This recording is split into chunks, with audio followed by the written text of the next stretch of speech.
All right, so 90 days to pain-free movement. This is day number 2. So something I do not believe in is quick fixes. Quick fixes usually lead to very short-term results. I am a firm believer in small, simple steps to help create long-term progress and results. So something that I do, and I do this with every single one of my clients, is we go through movement screens and movement assessments. So I have 3 different ones that I'm going to go through over the next 3 days. So today we'll do one, tomorrow we'll do another, and so on. Each one looks at a different area of the body. So today, zone 1 will be kind of upper portion, so shoulder, upper back, core connectivity, and then we'll work our way down. So the great thing about this movement or this assessment is all you need is a wall, and most people have walls, so that works out for most people. So what we're going to do is we are looking at 6 different points of contact, or just 6 different areas. If any of those areas are not in the optimal range, it's a fail. There's no in between.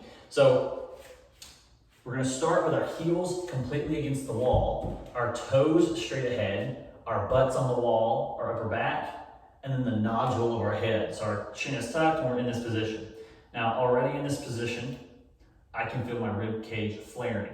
So that flaring means my core connectivity is very poor in this position, and I'm not stabilizing my spine correctly, and I'm not going to be able to brace correctly. So I can already tell that with my heels against the wall, it's going to be a fail.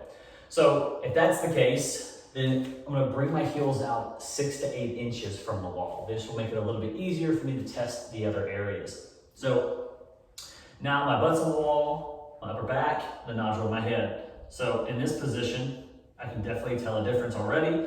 So I'm going to take a PVC pipe, a dowel rod, or a broomstick. I'm going to put it in the mid portion of my back, so that natural arch in my back. So it should kind of move freely when you first put it back there. And then what I'm going to do is I'm going to rotate my pelvis forward, and I'm going to engage my core, right? So the opposite of that rib flare, right? I'm going to flatten my back on the wall and hold that pole in place. Right? So the pole's not moving, so my core is connected, okay? Now, if I'm still able to maintain contact, then I'm good to continue with the assessment. So my shoulders down and back, my chin is tucked.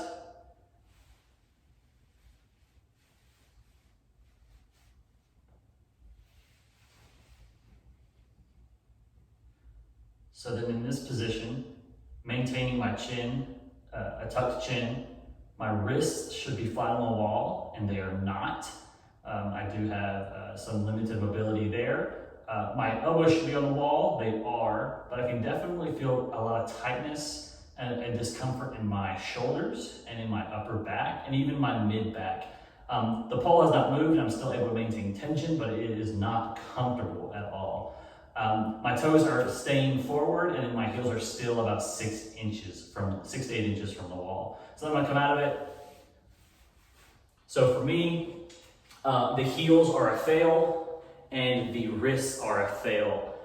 With how much tension and tightness I have and discomfort that I have in my shoulders and my upper back, I'd probably label that as a fail as well. Each one of these areas are things that I need to focus on to make sure I'm maximizing my movement. So after we get through all the assessments over the next couple of days, I'll then start programming out what movements to do to optimize each one of those areas. And then I'll incorporate exercises to reinforce that ideal movement pattern. Thank you for checking in.